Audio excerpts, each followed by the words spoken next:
Assalamualaikum warahmatullahi wabarakatuh. Perkenalkan, nama saya Nur Salmeka. Perkenalkan, nama saya Faisal Atalah. Perkenalkan, nama saya Randy Ardianto. Perkenalkan, nama saya MTQ Aswar L. Bustomi. Kami dari kelompok 5 akan menjelaskan teori campak. Berikut adalah 5W satu hanya. Yang pertama, apa itu teori campak? Teori campak adalah salah satu teori tentang masuknya agama Islam ke Nusantara atau Indonesia. Menurut teori ini, Islam dibawa oleh pedagang-pedagang dari Champa, sekarang wilayah Vietnam bagian selatan, dan melalui kontak mereka dengan penduduk lokal, dan disitulah Islam mulai tersebar. Yang kedua, siapa yang membawakan teori Champa?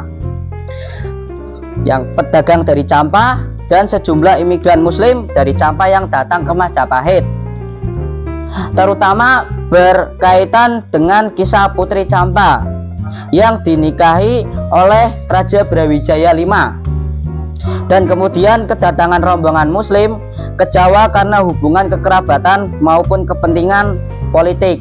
Ketiga, kapan teori Champa masuk ke Nusantara?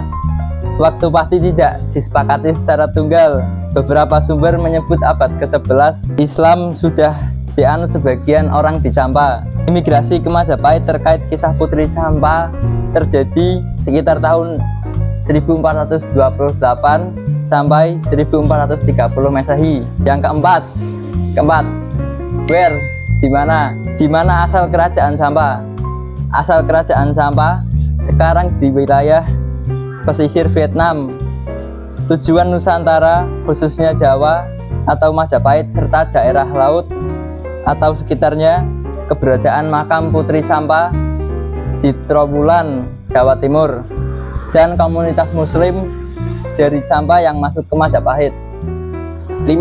Why? Mengapa hubungan dagang antara Champa dengan Nusantara ada sejak lama? Pedagang membawa Islam sebagai bagian dari interaksi ekonomi dan budaya, hubungan kekerabatan, pernikahan, dan hubungan antara bangsawan, juga memainkan peran penting dalam penyebaran budaya dan agama. Bagaimana pedagang muslim dari Champa yang datang dalam rangka berdagang kemudian menyebarkan Islam melalui imigrasi atau perpindahan orang, terutama kaum muslim dari Champa yang menetap atau singgah di wilayah-wilayah Nusantara melalui pernikahan antar bangsawan atau bangsawan Champa dengan bangsawan lokal, sehingga terjadi perpaduan budaya dan pengaruh agama melalui dakwah secara informal lewat komunitas dan interaksi sosial, budaya, dan tradisi. Oke, selanjutnya yaitu kelebihan atau bukti yang didukung dan dikritik. Bukti atau dukungannya yaitu yang pertama, makam Putri Champa di Trowulan dipertahankan masyarakat sebagai bukti historis adanya hubungan antara Champa dan Majapahit. Yang kedua, kisah imigran muslim dari Champa yang datang ke Majapahit setelah adanya pernikahan.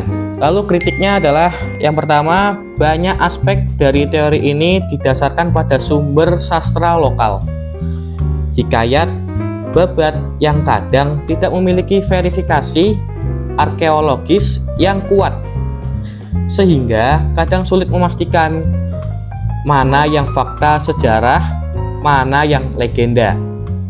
Contohnya kisah Putri Champa, meski ada maknanya, namun status atau identitasnya banyak diperdebatkan. Yang kedua, tidak semua sejarawan menganggap teori ini sebagai paling kuat dibanding teori lain seperti Makkah, Gujarat, Persia, Tiongkok. Teori ini kadang dianggap pelengkap tradisi teori Cina dan teori Tionghoa Islam, karena ada bagian dalam teori Cina yang menyebutkan ibu Raden Patah berasal dari Champa. Mungkin hanya itu saja yang kami dapat sampaikan. Jika ada salah kata, kami mohon maaf. Sekian, terima kasih. Wassalamualaikum warahmatullahi wabarakatuh.